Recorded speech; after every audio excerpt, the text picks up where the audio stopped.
আমাদের আরেকটা খুশি সংবাদ আছে, আমাদের একটা খুশি সংবাদ। এটা আমি বলি, এটা আপনাকে বলি না, আমি বলি। বিডি কিক টাইম বাংলাদেশের প্রথম মানে স্পোর্টস চ্যানেলে বলা যায় যে মানে 1 কোটির পরিবার। অনেক অভিনন্দন বিডি কিক টাইম এবং জাভেদ আলী সোহান ভাইকে। প্রথম দিকে যখন মাঠে আসতাম আমরা, তখন এই অনলাইন প্ল্যাটফর্ম বলতে এই বিডি কিক টাইমকে আমরা বুঝতাম। বাংলাদেশ আজকে খুবই ভালো খেলেছে নিঃসন্দেহে। আজকে বোলিং এবং ব্যাটিং দুই জায়গায় আমরা খুব ভালো করেছি। বাংলাদেশে ক্রিকেট খেলা থাকলে ওই দিন চিন্তা চেতনা কাজ কর্ম মননে সব জায়গায় বাংলাদেশের ক্রিকেট খেলাটাকে প্রাধান্য দেই। তানজিদ তামিমের যে 5টা ক্যাচ অসাধারণ। বাংলাদেশ টিমকে সাপোর্ট করাটা আসলে একটা পবিত্র কাজের মতো মনে করি। আয়ারল্যান্ডের সাথে বাংলাদেশের দুর্দান্ত জয়, এই জয়টা আমরা দেখতে চাই। এটা হচ্ছে বাংলাদেশ আর আয়ারল্যান্ডের ভিতরে পার্থক্য। স্যার আমাদের সাথে আছেন আমাদের গুরু, আমাদের প্রফেসর। আজকে আয়ারল্যান্ডের যে জয়টা, বাংলাদেশের যে জয়টা, আপনি কিভাবে দেখতেছেন? আলহামদুলিল্লাহ, আজকে অবশ্যই বাংলাদেশ আজকে খুবই ভালো খেলেছে নিঃসন্দেহে। আজকে বোলিং এবং ব্যাটিং দুই জায়গায় আমরা খুব ভালো করেছি, যার ফলে বাংলাদেশ আজকে এই রেজাল্ট। বিশেষ করে লাস্টে যে তামিম এবং আমাদের ইমন, যে লাস্ট আমি চেয়েছিলাম যে ওরাই শেষ করে আসুক, ওরা একটা ভালো পার্টনারশিপ করেছে এবং শেষ করেছে। এবং আমরা চাই এদের দুইজনকে দিয়েই ওপেন করানো হোক।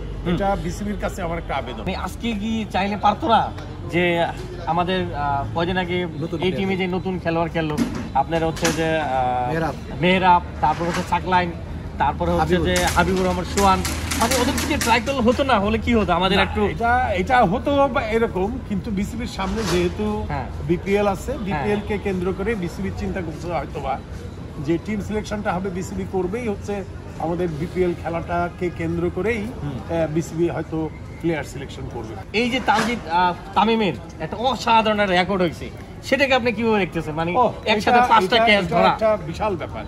5টা চমৎকার ক্যাচ। আজকে বাংলাদেশের ফিল্ডিং ছিল অসাধারণ, কোনো সন্দেহ নেই। এবং তানজিদ তামিমের যে 5টা ক্যাচ অসাধারণ, এবং এটা সারা বিশ্বে এটা যে উইকেট কিপার বাদে যে 5টা উইকেট নেওয়াটা, 5টা ক্যাচ ধরাটা, এটা দেখুন। আলমগীর ভাই দেখতে পাচ্ছেন, তিনি আজকে ঢাকা থেকে খেলা দেখতে আইছি, একসাথে আইছি, কিন্তু তিনি তো মেডিকেলে ভর্তি ছিল। মানে ঢাকা থেকে আসার পরে তাকে মেডিকেলে নেওয়া হয়েছে। তিনি সমস্যা হয়েছিল, মেডিকেল ভর্তি করার পরে তারপরে আপনার পুরো চিকিৎসা করা হয়েছে। করার পর তারপরে আমি বলছি, ডাক্তার বলছে যে আপনি রেস্টে থাকেন, কিন্তু সেই রেস্টে না থাকে সরাসরি মাঠে চলে গেছে। এই যে ক্রিকেটের প্রতি এত আবেগ, এত ভালোবাসা, মানে আপনি মানে রিস্ক না নিলে হতো না, মাঠে আসার দরকার ছিল কি আপনার? আসলে বাংলাদেশে ক্রিকেট খেলা থাকলে ওই দিন চিন্তা চেতনা কাজ কর্ম মননে সব জায়গায় বাংলাদেশের ক্রিকেট খেলাটাকে প্রাধান্য দেই। বাংলাদেশ টিমকে সাপোর্ট করাটা আসলে একটা পবিত্র কাজের মতো মনে করি। আসলে খেলা হলে শরীর সুস্থ অসুস্থ মানে না, অসুস্থ শরীর নিয়ে আজকে মাঠে আসছি, তো এটাই ক্রিকেটের প্রতি আমার ভালোবাসা। তো সামনে জীবনটা যেন এইভাবেই মানে কাটাতে। আমাদের আরেকটা খুশি সংবাদ আছে, আমাদের একটা খুশি সংবাদ। এটা আমি বলি, এটা আপনাকে বলি না, আমি বলি। বিডি কিক টাইম 10 মিলিয়ন হইছে, এর উপলক্ষে ভাই আপনি কিছু বলেন। বিডি কিক টাইম বাংলাদেশের প্রথম মানে স্পোর্টস চ্যানেলে বলা যায় যে মানে 1 কোটির পরিবার মানে স্পোর্টসে, মানে যেটা আসলে অসাধারণ। অনেক অভিনন্দন জানাই বিডি কিক টাইমকে। বিশেষ করে আসলে আমি এটার সাথে মানে কিভাবে জড়িত, মানে এটা আসলে আমার কাছে মনে আমার একটা পরিবার, আমার ভাই, আমার বন্ধু, সবকিছুই মানে এটার সাথে আমার একটা অন্যরকম একটা সম্পর্ক। তা যদি কিছু বলেন বিডি কিক টাইম। অবশ্যই বিডি কিক টাইম এটা ব্যাপার হচ্ছে যে তারা অসাধারণ একটা মাইল ফলক স্পর্শ করেছে। 1 কোটি দর্শক তাদেরকে মানে ফলো করে, এটা তো একটা অসাধারণ একটা ব্যাপার।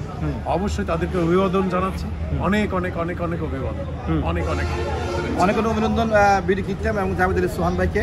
প্রথম দিকে যখন মাঠে আসতাম আমরা, তখন এই অনলাইন প্ল্যাটফর্ম বলতে এই বিডি কিক টাইমকে আমরা বুঝতাম। তো এখন অনেক আসছে, তো বিডি কিক টাইমের 10 লাখ ফলোয়ার্স, 10 মিলিয়ন, এটা অনেক বড় অ্যাচিভমেন্ট বাংলাদেশ ক্রিকেটের জন্য। শুধু বিডি ক্রিকেটের জন্য না, বিডি কিক টাইমের জন্য না, বিডি কিক টাইম ভালো করে বাংলাদেশ ক্রিকেট টিম ভালো করবে। তো অনেক অভিনন্দন। একটা জিনিস সেটা হচ্ছে যে মানে আমি অবাক হয়ে যাই যে মানুষ তো আসলেই নিউজ চ্যানেল মিলে কিন্তু দেখা যায় যে 1 কোটি অনেক সময় কিছু নাই, কিন্তু মানে অনলি একটা জিনিস খেলাধুলা নিয়ে তারা আসলে মানে 10 মিলিয়ন মানে এটা আসলে ভালো কাজ করছে। তাদের সবকিছুই আসলে সবাইকে ছাড়িয়ে গেছে। ধন্যবাদ।